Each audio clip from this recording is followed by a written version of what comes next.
राजधानी रायपुर में बीते 72 घंटे में 5 हत्या और जेल में नेता पर जानलेवा हमले के बाद छत्तीसगढ़ में सियासी पारा चढ़ गया है। जेल में जानलेवा हमले के पीछे गैंगवार बताया जा रहा है, तो राजधानी में 5 हत्या के पीछे नशा को सबसे बड़ी वजह बताया जा रहा है। राजधानी रायपुर में 72 घंटों में 5 हत्या के बाद विपक्ष को एक सियासी मुद्दा मिल गया है। विपक्ष सरकार को घेर रही है। कांग्रेस का आरोप है कि जब राजधानी सुरक्षित नहीं है तो प्रदेश की क्या बात करेंगे। कानून व्यवस्था पर उठ रहे सवाल। रायपुर के अभनपुर में पति पत्नी की हत्या, मंदिर हसौद में पेट्रोल पंप पर योगेश मेरी की हत्या, भानपुरी में चोरी के मोबाइल बंटवारे में हत्या, भवानी नगर में सुशील राव की 2 भाइयों ने मिलकर हत्या की, जेल में आशीष चंडे पर चाकू से हमला, दुर्ग जेल में हत्या के आरोपी ने की आत्महत्या।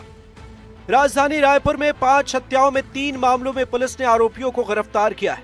हत्या के समय तीनों मामले में आरोपी नशे में थे। जेल की घटना से जेल की सुरक्षा पर सवाल खड़े हो रहे हैं। हत्या के मामले में आरोपी भी नशे में ही था।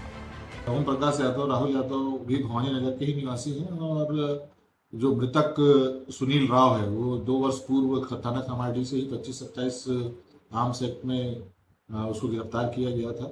वो नशे का आदी था और आपराधिक प्रवृत्ति का था, जिसको वो बार बार आरोपियों के घर पे जाया करता था, जहाँ आरोपी लोग काम पे चले जाते थे और आरोपियों ने मृतक के मां को भी जाके इस चीज के लिए मना किया था कि उसको ये मना करें कि वो बार बार हमारे घर की तरफ मत आया करें। बात राजधानी रायपुर की करें तो यहाँ पिछले 3 साल में 220 लोगों की हत्या की गई, जिसे हम ग्राफिक्स से समझने की कोशिश करते हैं। 3 साल में 220 लोगों की हत्या, वर्ष 2024 में 79 लोगों की हत्या, वर्ष 2023 में 65 लोगों की हत्या, वर्ष 2022 में 76 लोगों की हत्या। अब इन आंकड़ों को लेकर कांग्रेस लॉ एंड ऑर्डर पर सरकार को असफल बता रही है, तो वही सत्ता पक्ष का दावा है कि भूपेश सरकार के समय से साय सरकार में अपराध में कमी आई।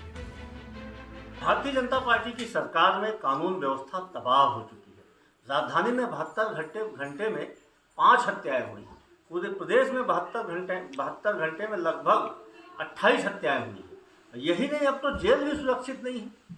रायपुर जेल में विचाराधीन कैदी के साथ में मरणासन्न स्थिति तक मारपीट की गई। पिछले 5 साल में एनसीआरबी में छत्तीसगढ़ क्राइम की रेटिंग में टॉप 5 राज्य में शुमार था। वैसे हालात छत्तीसगढ़ में नहीं है। निश्चित तौर पर जिस प्रकार की घटनाएं घटित हो रही है चिंताजनक है। राज्य सरकार त्वरित उस पर कार्रवाई कर रही है, जिम्मेदारी भी तय कर रही है।